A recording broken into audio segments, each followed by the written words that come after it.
नमस्कार प्रेक्षकांनो. ठरलं तर मग या मालिकेच्या आजच्या भागामध्ये काय घडलं हे आपण पाहूयात. आता नागराजला महिपतने चांगलाच गळा आवळलेला असतो, त्यामुळे त्याचा चांगलाच आवाज बसलेला असतो. तो घाईघाईने प्रियाला कॉल करतो, तिच्याशी बोलायचा प्रयत्न करतो, मात्र त्याच्या तोंडातून काही आवाजच फुटत नाही आणि तो काय बोलतोय हे प्रियालाही समजत नाही.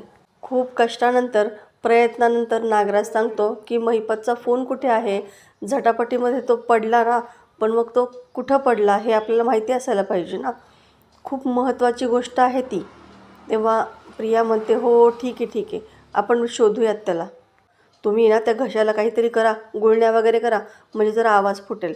आणि ती फोन ठेवून देते.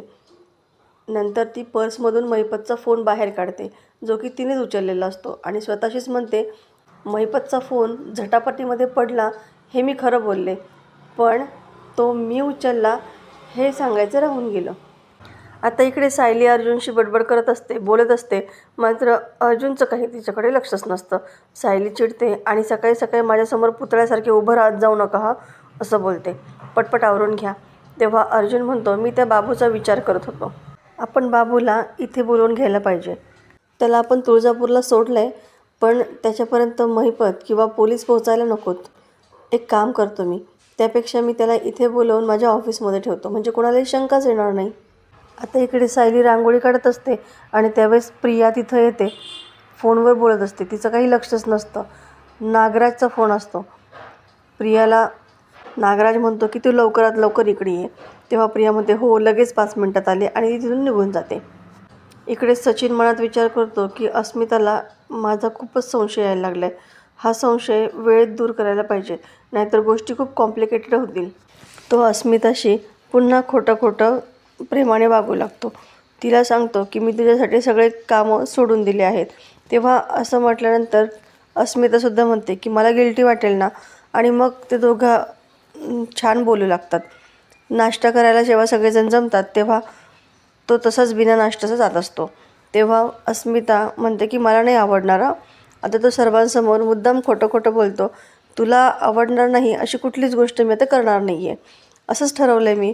आता सगळ्यांना खूप आनंद होतो. अस्मिता आणि सचिन पुन्हा बोलत आहेत, त्यामुळे सगळे खूप आनंदामध्ये असतात. आता इकडे नागराज घरी येतो.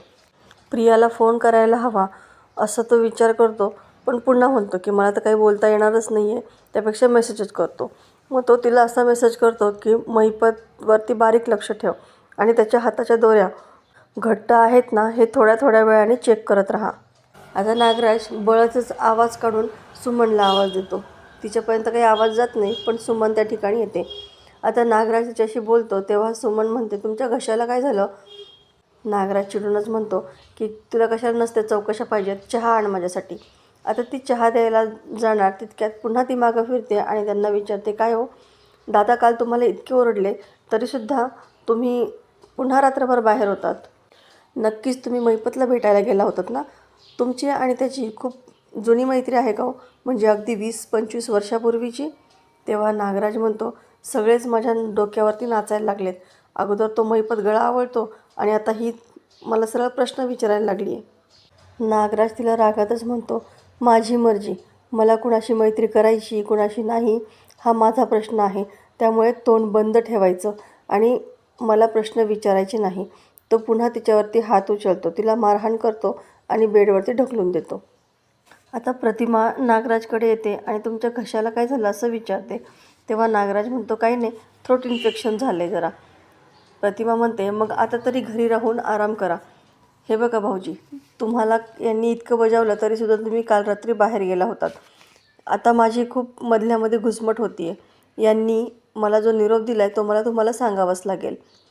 हे असं म्हणाले आहेत की तू यापुढे घराबाहेर जायचं नाही रात्रीचं, आणि जरी तुम्हाला जायचं असेल तेव्हा मी स्वतः तुझ्यासोबत येईल, असं रविराज म्हणाले आहेत. नागराज म्हणतो, हे काय आता नवीनच, मी काय शाळेत जाणारा मुलगा आहे का माझ्यासोबत फिरायला. प्रतिमा म्हणते, हे असंही म्हणाले आहेत की जर तुम्ही आम्हाला कोणालाही न सांगता रात्री घराबाहेर पडलात ना, तरी दुसऱ्या दिवशी घरी येऊ नको, असंही हे म्हणाले आहेत. नागराज तिला काही बोलणार तेव्हा प्रतिमा म्हणते, सॉरी भाऊजी, मी फक्त तुमच्यापर्यंत यांचा निरोप पोहोचवायचं काम केलं. आता तुम्हाला जे काही बोलायचं असेल ते यांच्याशी बोला आणि ती तडक तिथून निघून जाते.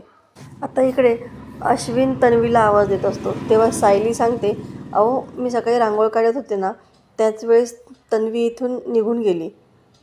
मला वाटलं तिने तुम्हाला सांगितलं असेल. आता अश्विन तिला कॉल करण्याचा प्रयत्न करतो आणि ती काही फोन उचलत नाही.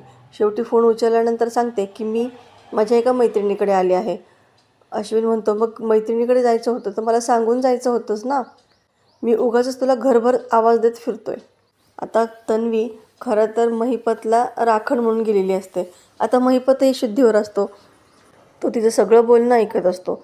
आता अश्विनला काही प्रियाचा आवाज येत नाही, त्यामुळे तो फोन स्पीकरवरती टाकतो. त्यावेळेस सायली, अर्जुन, कल्पना घरातले सगळे तिथेच असतात. आता प्रिया फोनवरती म्हणते, मी मैत्रिणीकडे आले आहे, थोड्या वेळात येते मी. आणि तितक्यात महिपत म्हणतो, एच चुंद्रे.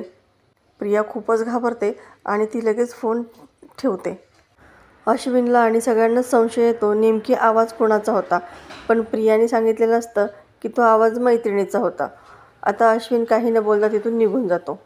इकडे महिपत प्रियाला म्हणतो, काय गं चिचुंद्रे, महिपत शिकरेची मैत्रीण बबली काय सांगितलं नवऱ्याला, मैत्रिणीकडे जाते असं. आणि मैत्रीण कोण, तर महिपत शिकरे. आता इकडे अर्जुन सायलीला प्रियाच्या बोलण्याचा जरा संशय येतो. सायली म्हणते, मला तो आवाज कुठल्याही मुलीचा वाटला नाही तर एखाद्या माणसाचा वाटला.